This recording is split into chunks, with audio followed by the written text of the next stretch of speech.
मी बंगालमध्ये विधानसभा निवडणुकांचं वार्तांकन करत आहे आणि राज्यभर प्रवास करत आहे. पण मी अशा ठिकाणी जाण्याचाही प्रयत्न करत आहे ज्यांच्याशी एक प्रचंड ऐतिहासिक भावना जोडलेली आहे. मी आज अशाच एका ठिकाणी आहे, प्रसिद्ध बंगाली कादंबरीकार शरदचंद्र चट्टोपाध्याय यांचं वडिलोपार्जित घर. तर श्री चट्टोपाध्याय यांनी त्यांच्या आयुष्याची सुमारे 12 वर्ष इथे या ठिकाणी घालवली आणि आपल्यापैकी बहुतेकांसाठी हे ठिकाण देवदासच्या हृदयभंगाची कहाणी लिहिणाऱ्या माणसासाठी एक पवित्र स्थान असले तरी पण इथे उभं राहिल्यावर तुम्हाला जाणवेल की ते फक्त प्रेमकथा लिहिणारे लेखक नव्हते. ते त्यांच्या काळातील सर्वाधिक राजकीय कादंबरीकार होते. ते हावडा जिल्हा काँग्रेसचे अध्यक्ष होते. या घरात असताना त्यांनी ग्रामीण समाजातील कुजलेल्या गोष्टी, जातीवाद, पितृसत्ता कथा आणि सामर्थ्यवानांच्या निव्वळ अहंकाराची चिकित्सा केली. आता या सर्व ठिकाणी त्यांनी जे केलं त्यात, त्यांनी जे लिहिलं त्यात, त्यांनी मानवी प्रतिष्ठेचा शोध घेतला. त्यांनी याबद्दल लिहिलं की कसं गावाकडचं राजकारण अनेकदा अहंकाराचा आणि सामाजिक बहिष्काराचा एक रक्तरंजित खेळ असायचा. मी आता फक्त आत जाणार आहे आणि मी बोलता बोलता ते जिथे राहत होते त्यापैकी काही जागा तुम्हाला दाखवण्याचाही प्रयत्न करणार आहे. त्यांनी हेही पाहिलं की कसा सामान्य माणूस जमीनदाराच्या उदासीनतेत आणि पुजाऱ्याच्या कठोरपणात अडकला होता. ते फक्त कथा सांगत नव्हते, ते बंगालच्या आत्म्याबद्दल एक इशारा देत होते. मी तुम्हाला फक्त त्या काही जागा दाखवते जिथे ते असायचे. ही त्या जागांपैकी एक आहे जिथे ते असायचे. ती दुसरी बाजू आहे.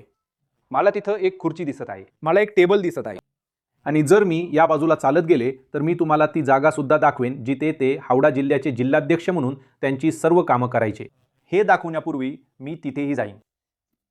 तर मी या बाजूला येते आणि हीच ती जागा आहे. जर सुधांशू कृपया आत जाऊन तुम्हाला दाखवू शकला तर तिथे चरखा आहे, एक छोटी खुर्ची आहे.